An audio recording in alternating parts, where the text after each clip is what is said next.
Welcome, everyone. Welcome to the Dying Your Way podcast. We are at the beginning of season 4, and I just want to welcome everyone. And I'm really looking forward to what's in store over this next many weeks coming ahead, where we will be sharing all things related to death and dying, and starting to have some really important conversations that need to be had. And I just want to welcome you all for coming on board and being part of this.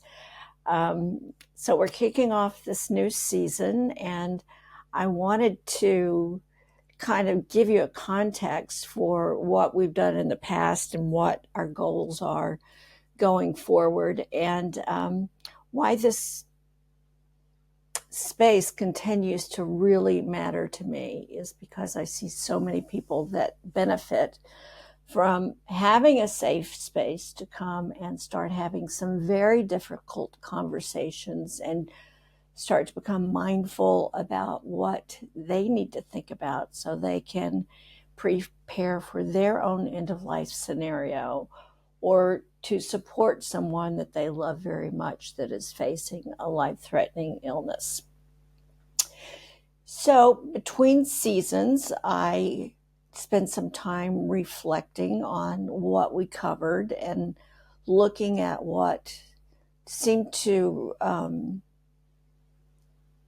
get the most attention from the audience, and try to get a sense of what is important to you, but also be aware of the changing environment, the changing dynamics that it's affecting the end of life space as well.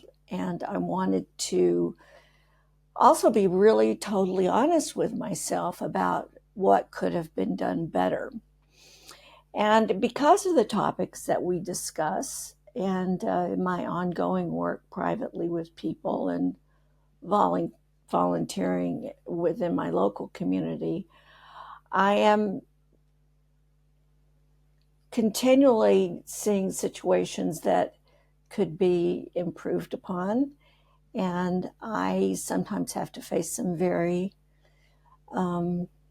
sad and difficult emotional states. And quite frankly, you as a professional, to keep that objectivity, it's really important for you to recharge and for you to regroup. And this time I haven't done a podcast for like 18 months, so it's been a while. And, I had some life issues going on that were really important and needed my attention. And it's just time, we all go through a contraction stage and we go through an expansion stage. So I am back in an expansion stage and jumping in fully on board. When I looked at the things that was part of the changing environments that I quite honestly didn't know what to do, or kind of felt at effect that I had to react to it but didn't know quite how, was that this is a quickly changing landscape, and there's always new technology that's coming out and replacing old technology that needs to be learned. There are a lot of distractions that we all have. I mean, I can even look at my own patterns of when I was really into social media, and then when I didn't want to do social media because there was just so many ads and I just didn't want to spend my time looking at ads. And I don't know, it's just the attention span of the audience, quite honest, not just this audience, every audience is getting shorter. And the competition for that audience time is just increasing because, let's face it, any topic that you're interested in, you can just put it in the Google search or your Apple iPhone or YouTube, and you can find the topic that you want to learn about. And I want Dying Your Way to be the topic, the Google search that people find when they are looking for answers, when they are facing a life-threatening illness themselves or dealing with a loved one. So it's really important just to ask, why would anyone want to bother to listen to anything about death and dying, and especially in such a noisy world? And I asked my team, and my team always valued what it was that we were doing and what we were communicating, really believing in the importance of it. And where they had the technical abilities and I didn't, to really get into the guts of YouTube or Facebook or whatever and just look at the numbers. Even while I wasn't on promoting Dying Your Way, adding new content to Dying Your Way, the numbers were increasing. Some podcasts had thousands and thousands and thousands of views, which was a total surprise to me. And, Facebook group growing, people having very engaging interactions without me. And that's really was encouraging. And I want this to have a life of its own.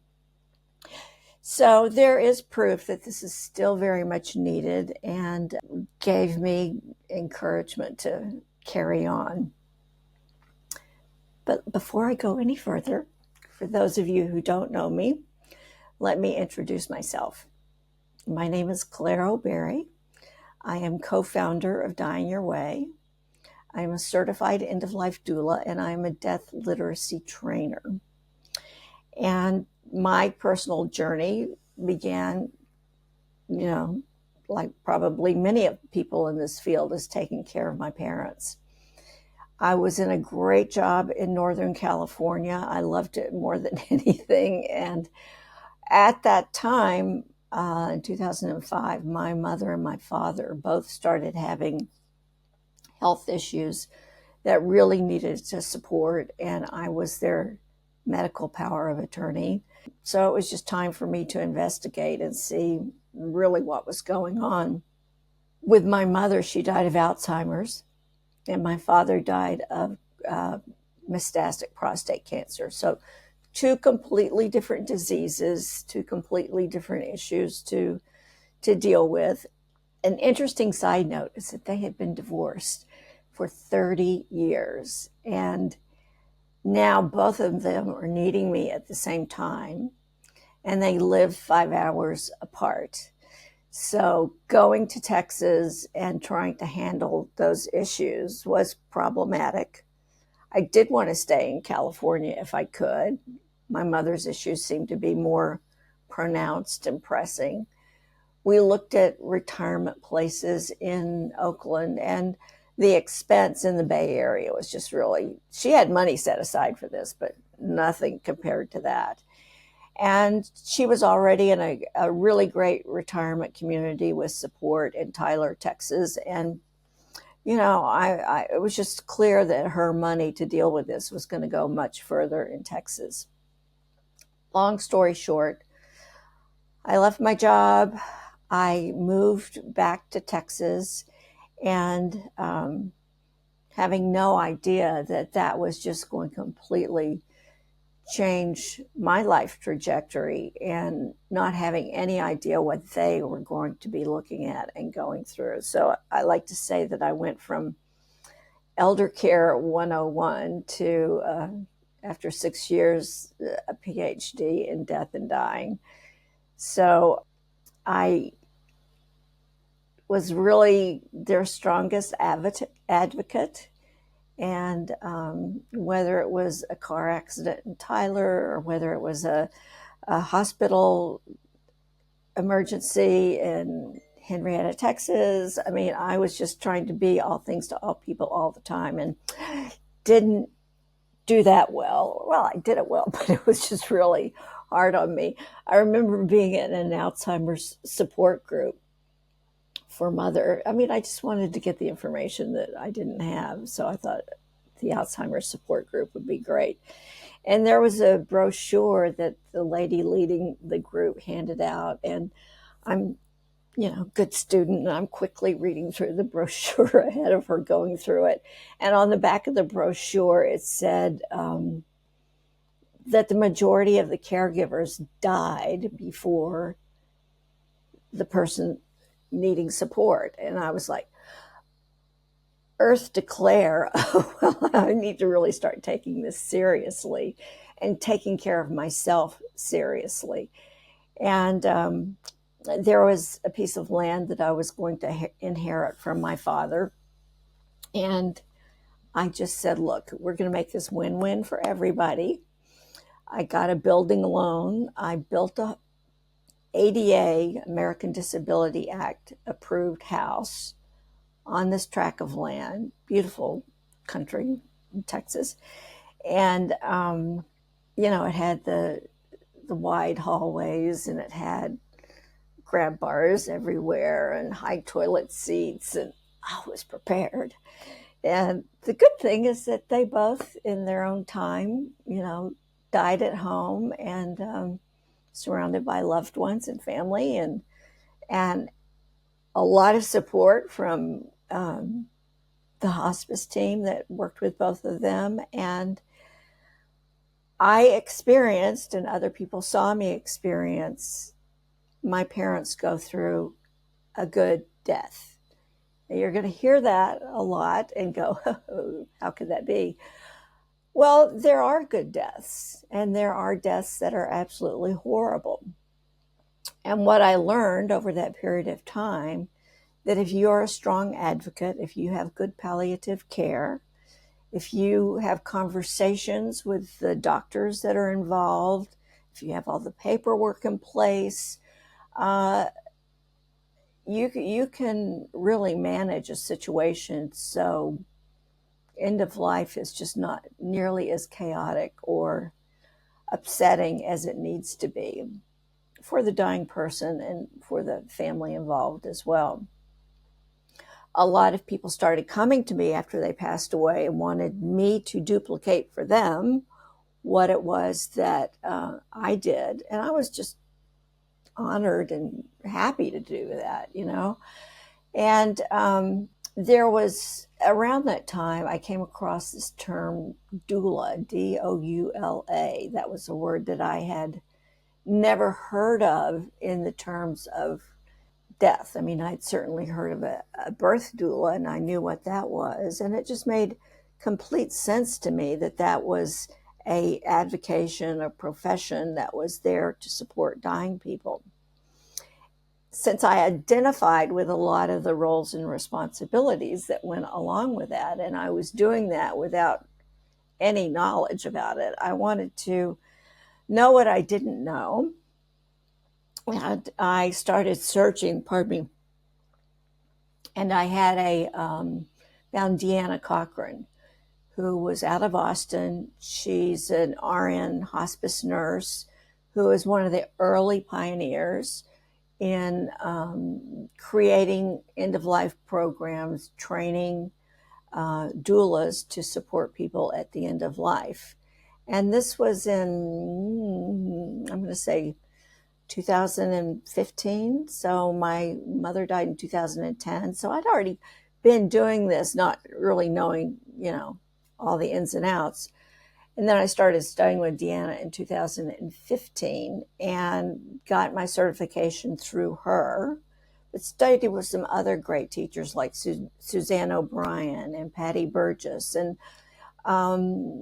people that have really turned this into an honorable and a very professional, non-medical role that is just essential for quality care at the end of life. And I also, with my husband, we started traveling along that time too, and wanting to keep a connection with the people that I was already working with while I was traveling. The best solution for us was to create an online business. And, back then it was Skype, but, now I do it with Zoom calls. And for some people, not all, but for some people, that was really more than what they needed. It's just to get that coaching and that training, that awareness of where they were in their trajectory, disease trajectory, and what to put into place. So Dying Your Way was formed out of that. I created a training that people could take with me live online, or they could just purchase the training online that goes from really getting a diagnosis of a life-threatening illness to even after death and grief and bereavement. And it just took off. And, doing the podcast was just another way to support a community that was curious. Yeah. And there are studies that show people that have had near-death experiences, people that have had near-death awarenesses, people that have had a religion or a faith that they follow that believes in an afterlife. And the fourth group, which I love, is people that are curious. They had an 80% statistically greater chance of having what we call a good death, which is practically or free of pain, practically or free of anxiety. And yeah, it's possible if you put things in place early. So that's been our goal, and we've been guided by our mission statement, which is on our website at the bottom, and the vision and the mission statement. A vision is a very large, if you could get anything accomplished, what would it be? And our vision is that all people everywhere have access, the ability to have a sacred conscious death, free from fear, pain, and anxiety. And the mission, how we do it, is through services, educational trainings, and working with people directly one-on-one to affect that to happen. We have a lot of resource tools on our website, and we also have free consultations and group trainings. It's just, and if people want to do DIY, which a lot of people do, which is understandable, they could just take the course and go through it.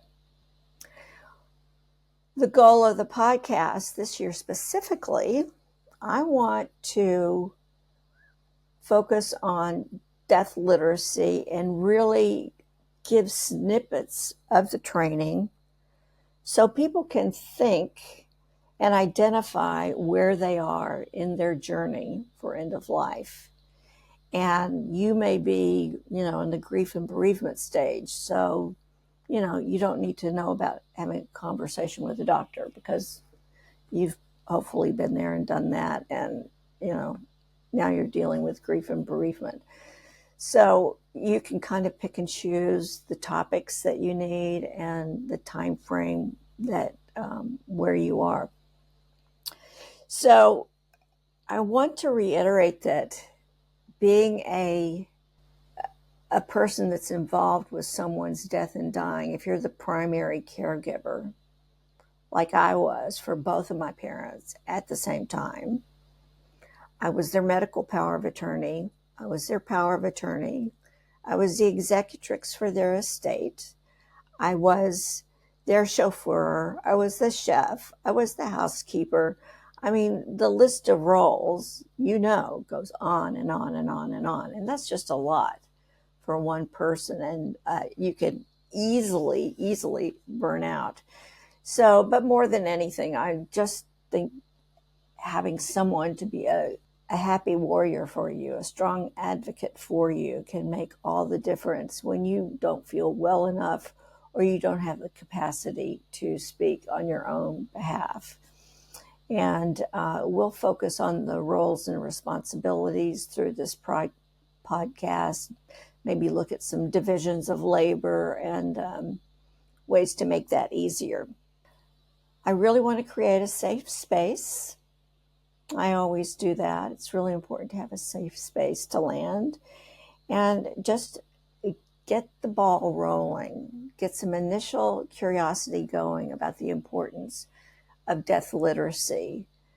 Going on a journey, you're going on a journey, and you need a map to follow to not get sidetracked and to, know about the road that's ahead so you can prepare. So we're building a good foundation, a foundation that all of us need, because we're all going to be there. And in the training, I really encourage people to take the training, but put themselves in the role of being the patient. We don't want to be telling other people what to do, but we certainly need to take the responsibility for what we want at our own end of life and how we want to communicate that to others. I want to look at the changing healthcare system and public policy. I'm kind of a nerd about that. So I'll really be watching what Congress will be doing, particularly as it relates to Medicare and Medicaid or any end-of-life choices and how that's going to affect access. There's some really exciting medical innovations that are here, almost here, and I love to tell people that I work with, to just hang on for 5 years, because so much is going to change during that time period.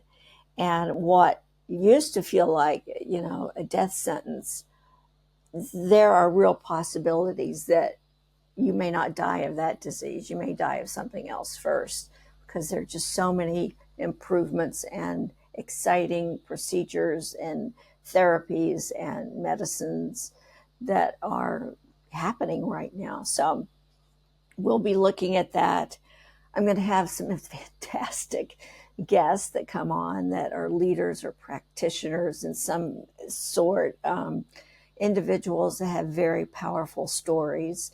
And I love talking to people that maybe stretch your belief system a little bit to think about what's on the other side, transitions on the other side. Like talking to Julie Ryan in the past was just like pretty amazing. Talking to Tony Riley was amazing. I mean, there are just so many people that I've talked to that bring a different awareness that all people may not, relate to, but it's still very interesting listening. And for those of you that do relate to it, oh my God, it's just make a huge difference. So I want this to be a community that we share and that there is engagement from this community. So where maybe I wasn't following every comment and thing on Facebook, or I wasn't following every comment that came up on YouTube, I really want to commit to you that I'm going to be more engaged, because I am asking you to share with us your comments, your feedback, topics that are meaningful to you, and we'll explore it. I mean, I will always try to be as factual as possible, and I will try to be as kind as possible. It's just something that I just want this to be a safe space. So, the people that are here are quality people, or you wouldn't be here. Have listen to these, and if you can think of someone in your life that could really benefit from listening to this, sharing podcast episodes. I have a whole library archived of different topics that are already there. So you may be thinking of people in your circle that could really benefit from these podcasts.